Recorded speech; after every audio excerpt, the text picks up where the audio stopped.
Once again, we're getting yet another Marvel comic exec out there telling people that, listen, you don't know what you want when it comes to Spider-Man. You don't know. We know what you want, and we're telling you what you should want, and you should not be questioning what we're telling you that you should want. If you think that sounds confusing, no, that's exactly what they're doing. As far as these people are concerned, you don't know what you want. They know what you want, and they're telling you what you're supposed to want. You're supposed to shut up and take it. That's what's going on. I'm going to go over this because once again, you have Tom Brevoort out there making a fool of himself. Let's dive into this article here from Bounding into Comics. Marvel Comics exec editor rejects idea that Peter Parker and MJ should get back together due to popularity of Ultimate Spider-Man. It doesn't really make a convincing argument to me at all. Okay? In standing firmly opposed to wider fan sentiment, Marvel Comics executive editor Tom Brevoort says that while their romance has played to rousing applause in Ultimate Spider-Man Volume 3, he does not believe the series' current popularity presents a convincing enough case for restoring Peter Parker and Mary Jane's marriage in the 616. So once again, you see the thing about it is, people, regardless of what anybody says, Marvel, as I've stated before, did that video, and Marvel has come out and basically said that they have no intention of doing that. None. They don't want to do that because they want Spider-Man to remain this kind of everyman character that they could just waste as much time with as possible. That's what they want. And meanwhile, you see Ultimate Spider-Man, and basically the one thing Ultimate Spider-Man had going for it for the longest while, because honestly, I have not been reading it. I will be honest here, I have not been reading it, but I have been checking out the reviews for it. And it's been pretty boring for a number of months. I think for like a whole year, it was pretty boring. He was only in his suit like maybe twice or three times, something like that. And I didn't know he didn't actually fight anybody or anything for a good while. What was really keeping the momentum going was the whole Peter Parker and Mary Jane with kids kind of was keeping it going. But no, according to him, you don't need to, that's not important at all. Yeah, so this is some scenes here from it. You know, Mary Jane and Peter Parker. The thing about it is that Peter Parker becomes Spider-Man in Ultimate Spider-Man when he's in his 30s. So it's a good thing to see, a good concept, a good what-if concept there, but still, that's the thing about it. Brevoort, who also serves as the current overseer of the publisher's X-Men line. So yes, he is the guy who actually signed off on the whole Ms. Marvel jumping into flicking timeline, into the X-Men timeline and screwing with it, what's coming up in the future. Yeah, this is the guy who signed off on it. Provided his take on the current Spider marriage discourse while answering fan questions for the March 9th edition of his weekly Man with a Hat Substack blog. Now, I will say this, his Man with a Hat Substack blog, he does answer questions. You ask him questions and he does respond. I will admit that, I will say that, that's something you don't do really. So whenever he does answer questions. Are his answers always good? No. But he does answer questions. And I will give credit where credit is due. He did come out a while back and admit that turning the X-Men into murderers in Krakoa was a bad thing. But that's what I've been saying, so let's go on. Asked as to his thoughts on the recurring idea that the success of the new Ultimate Spider-Man with a married Peter Parker is an indication that the regular 616 Peter's marriage to MJ should be reinstated, and that it is a fault of the editors over there for not recognizing that and thus reaping similar success. Well, it's true that is the Marvel Comics editor responded with the firm declaration, yeah, I've been hearing from a couple of yahoos whose idea of a good time is to send us the same form letter about MJ and Paul every single day. But here's the thing. I think the point of view that you're talking about is simply incorrect. And you see, when you hear things like this, it immediately tells you the entire mindset, the entire outlook, the entire everything related to Marvel Comics and the people who work there. Because when you're going to sort of say that, yeah, I've been hearing from a couple of yahoos whose idea of a good time is to send us the same form letter about MJ and Paul every single day. These are not yahoos. These are the fans. These are the people who you should be listening to, the people who you should be making content for. That's what that is. Not a couple of yahoos, because nobody likes Paul. Nobody likes Paul, but you all are absolutely determined to push this awful character onto everybody. I want to take a moment here to say to Dylan Brock, thank you again for giving it to them good. They deserve that. But again, this is what I'm talking about. This is how you start off a couple of yahoos. You had Nick Lowe not too long ago lambasting a fan for daring to question them, and now you have Tom Brevoort starting over, over here, hey, from a couple of yahoos.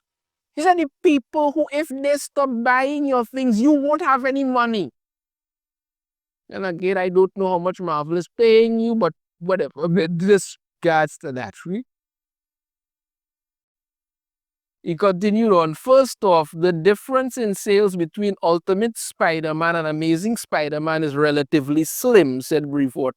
It's not like Ultimate is doing twice or three times the business or anything. And secondly, I don't think that the success of Ultimate at the moment is just down to Pete and MJ being married within it. I think it has a lot to do with the quality of the work that Jonathan Hickman and Marco Cicchetto are producing. So I get that people who want Pete and MJ back together are of course going to point to that series, but the truth is that it doesn't really make a convincing argument to me at all. He concluded, I've been around this particular sort of block too many times over the years to mistake the signals. So let me clarify some things here for Tom Brevoort, because I think he needs to understand this. He says, I'm saying that, the difference in sales between Ultimate Spider-Man and Amazing Spider-Man is relatively slim. Of course, it's relatively slim. Barely anybody's buying Marvel comics anymore. Honestly, barely anybody's buying Marvel anymore. When I first started off my channel, I used to do comic sales numbers, and I used to go over with it.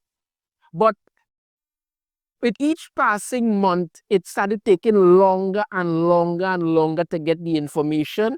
The information was not getting out clearly. You weren't getting actual numbers. You were just getting basically what it basically boils down to what the comic book shops are basically honoring. And that's pretty much it. Is not any kind of readership numbers. And most of the time, they end up with a lot of back issues because nobody's buying it. So coming out to say that, all the sales difference between Ultimate Spider-Man and Amazing Spider-Man is relatively slim. Yeah, there are people right now, the majority of people, the vast majority of people who buy Amazing Spider-Man kind of fall down to basically just three categories. The ones who still buying it because they're buying it, they're very slim there, but they're still buying it. Two, collectors who just want to own every issue of Amazing Spider-Man, no matter how many times they just remove it. And third, those who just want to buy the covers and might want to vary over like that. Because I actually know people who told me that they only buy comics just for the covers. That's it. So yeah, these are these things that are kind of working out there. So acting like this is something is not something like that, but Ultimate Spider-Man was getting more traction than Amazing Spider-Man. And when it goes on now, they say that, I don't think that the success of Ultimate Spider-Man or of Ultimate at the moment is just down to Pete and MJ being married within it. I think it has a lot to do with the quality of work that Jonathan Hickman and Marco Cicchetto are producing. Okay, nothing against Jonathan Hickman and Marco Cicchetto and what they're doing, but let's be perfectly honest here, people. The only reason Ultimate Spider-Man was popular is because Peter Parker and MJ are married with kids in it. That was literally the selling point for that book. That's what it was, the selling point for that book. And you could pretend it's not true, say all you want. That was the selling point for that book. Honestly, that's what it was. We all know that.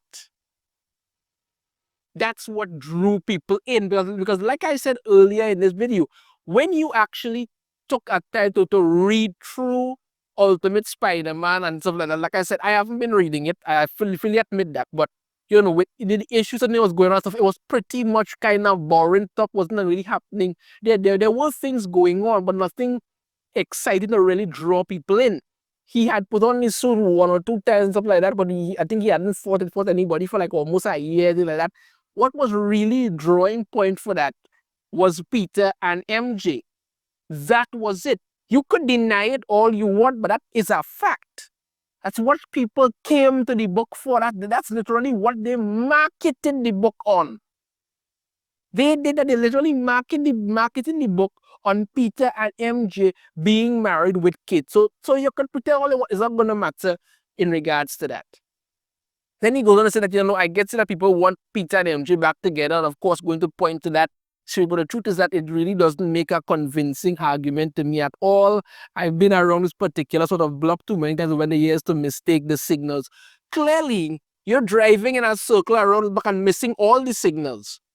Because Amazing Spider-Man right now is going on with this whole 8 Deaths of Spider-Man. Is just ruining Spider-Man's life so they could set up some reboot to continue ruining his life. Nobody likes Paul. Nobody can fathom what the hell Mary Jane is doing as Jackpot if she's still a Jackpot. I don't even know. I don't even care. But it's not rocket science to say that people want that to happen again and you all are just not doing it.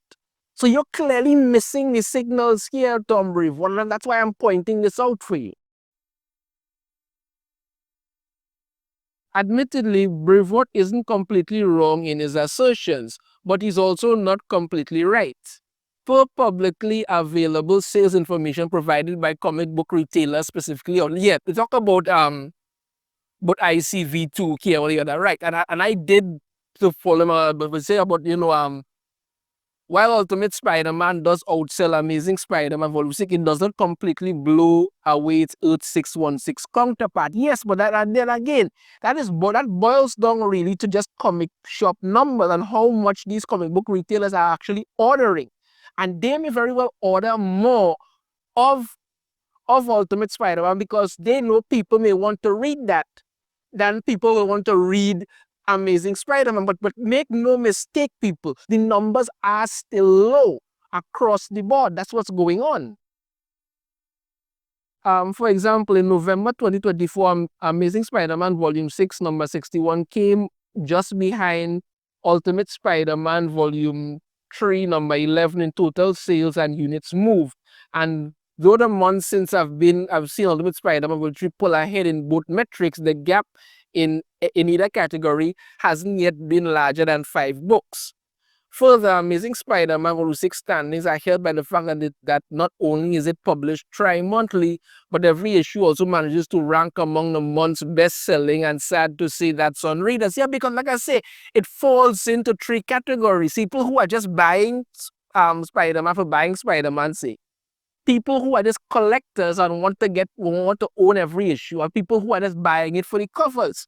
Because when you go through it, I'm not going to say that they aren't still the diehards who still love it, but relatively speaking, the quality has dropped remarkably. That's what it is. However, this competition really only pertains to individual sales. Conversely, when looking at the monthly top 20 graphic novel sales charts compiled since its September 2024 release, the first Ultimate Spider-Man Volume 3 trade paperback, appropriately subtitled Married with Children because that's what they sold it on, has consistently ranked as one of the top 3 best-selling books across the industry, while absolutely 0 Amazing Spider-Man collections have even place. Because like I say, People are gravitating to it because they want to see Peter Parker and Mary Jane married with children. They wanted Peter Parker to advance and grow in 616. Marvel has destroyed and turned him into an absolute freaking loser. Even his own family and friends think he's a worthless bum. How is that supposed to make anybody interested in doing any of this? This comparison gets even worse when looking at the relevant numbers for the whole of 2024, as despite being available for just 4 months, said Ultimate Spider-Man Volume 3 trade will still close out the year as the third best-selling graphic novel by units and fifth by total dollars. In other words, while comic book readers and speculators may be buying each issue of Amazing Spider-Man Volume 6, readers outside of this demographic, including those both new and returning, are clamoring for Ultimate Spider-Man Volume 3. And this is why I'm saying the retailers will order more of Ultimate Spider-Man than they will order of Amazing Spider-Man, because they know what people are actually looking for. And while it would be nice to be able to point to this discrepancy as proof that even casual readers want Peter Parker and MJ back together, and while that may still be separately true, the more realistic answer is that word of mouth regarding the absolute bang of a job the aforementioned duo of Hickman and Chucheto have been delivering over Earth 6160. The thing about it is that the only book in the Ultimate series that's really actually selling is Ultimate Spider-Man. Ultimate X-Men went off a cliff, and that it was not Ultimate X-Men. People kind of checked out Ultimate Black Panther and then they checked out. Ultimate Avengers is just wrong. Honestly, it's so Ultimate Spider-Man is the only one that really selling, and the reason it's selling is because people want this. People want Spider-Man and Mary Jane back together again. All in all, while the early numbers do look good for the pro-Spider marriage faction, the true test of interest will be determined by whether or not the series can retain this interest well into the future. So, like I say, this is what people want. But according to Tom Brevoort, no, he knows better than you. And he's saying, the numbers aren't enough to justify anything at all. Because this is what I keep saying, regardless of whatever they come out and say, Marvel has pretty much mandated it that Spider-Man and the Peter Parker Spider-Man and Mary Jane must not get back together. That's what they've mandated it as. So the only way that they can do that is in these basic Ultimate Universe different scenarios. And that's what people are flocking to, because people actually want to see Spider-Man as an actual person. Peter Parker is an actual person growing and evolving, and that's what they want. But they don't want that, so they keep doing this. So that's what it is, people. Once again, some Marvel executives are telling you that they know what you want, and despite you telling them what you want, no, you don't know that. They know what you want, and you just want to shut up and accept it. That's what they do. Let me know your thoughts on this in the comments. If you have a different opinion, I'd love to hear it. If you like, be sure to hit that thumbs up. Subscribe if you haven't already. Ring the notification bell to be notified every time I put out a new video. And I shall see you all next time. Take care.